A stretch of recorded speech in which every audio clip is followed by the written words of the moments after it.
चोर प्रतिनिधी सैनिक समाज पार्टी मार्फत ह्या लोकप्रतिनिधी नावाला आता चोर प्रतिनिधी का म्हणू नये यासाठी एक उदाहरण समोर आलेलं आहे की पाथर्डी तालुक्यातील पोलीस स्टेशनमध्ये एक पीडित महिला जिच्यावर अन्याय केला 16 आरोपी विरुद्ध तक्रार देण्यासाठी गेली, तर त्या ठिकाणी तिची तक्रार घेण्यास टाळाटाळ करणाऱ्या पोलिसांमध्ये थोडी बाचाबाची झाली। तर तिने अंगावर पेट्रोल ओतून घेतल्यानंतर जे हल्लागुल्ला झाला त्यामध्ये तिच्यासोबत आलेल्या एका इसमाचा जागीच पडून मृत्यू झाला। आता त्या ठिकाणी आरोपी सुद्धा आले।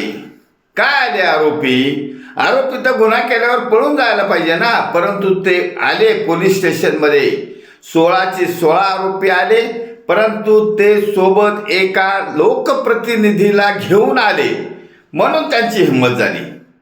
आणि तो लोकप्रतिनिधी खरा मास्टरमाइंड आणि त्याने पोलिसांना दबावात घेऊन फिर्याद न घेण्यासाठी प्रयत्न केले। अशा घटनेमध्ये आता सैनिक समाज पार्टीतर्फे एक निष्कर्ष काढण्यात आला आहे की असे जे लोकप्रतिनिधी असतील, थातूरमातूर लोकप्रतिनिधी म्हणत असतील, यांना आता लोकप्रतिनिधी म्हणायचं नाही, यांना चोर प्रतिनिधी म्हणायचं। कारण ते 16 चोरांचा प्रतिनिधित्व करायला आले होते म्हणून त्यांना चोर प्रतिनिधी म्हणायचं। असे चोर प्रतिनिधी, स्थानिक चोर प्रतिनिधी हे आपल्या मोठ्या नेत्याला सामदाम दंड वापरून निवडून देण्याचा प्रयत्न करतात आणि तो मोठा नेता म्हणजे त्यांचा चोर प्रतिनिधी, मोठा चोर प्रतिनिधी असेच संसदेत आणि विधानसभेत जाऊन बसले आहेत। ते 90% आहेत।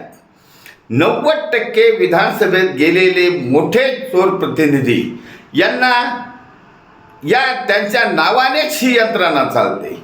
पोलीस प्रशासन हे नामधारी आहेत, त्यांना या लोकप्रतिनिधी नावाच्या चोर प्रतिनिधी मार्फतच काम करावं लागतं। त्यामुळे पीडितेवर अन्याय होतो, पीडित समाज भरडल्या चालला आहे, समाजाला न्याय मागण्याची जागा उरली नाही।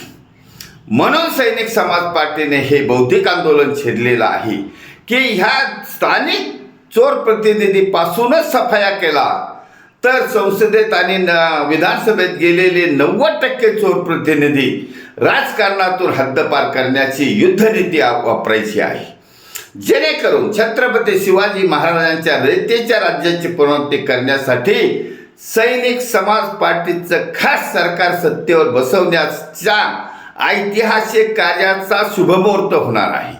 या 90% लोकांना एक्सपोज करायचं आहे। समाज हा बहुसंख्य आहे, समाजाने साथ देण्याचं ठरवलं आहे।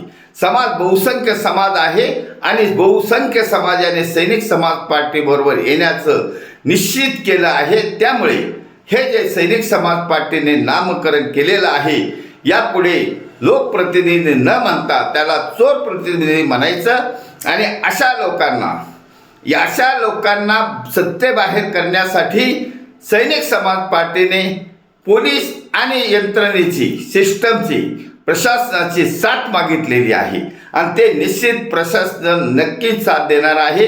फक्त यांचा दबाव बाजूला केला तरी पोलीस आणि यंत्रणा सैनिक समाज पार्टीला साथ देणार आहे, जेणेकरून सैनिक समाज पार्टीचं छत्रपती शिवाजी महाराजांच्या रयतेच्या राज्याची पुनरावृत्ती करण्याचं ध्येय साध्य होणं शक्य होणार आहे। त्यामुळे यंत्रणेचे, पोलिसांचे आणि प्रशासनाचे आणि पीडित समाजांचे धन्यवाद। भारत वर्ष की जय, छत्रपती शिवाजी महाराज की जय। सैनिक समाज पार्टीचा विजय असो।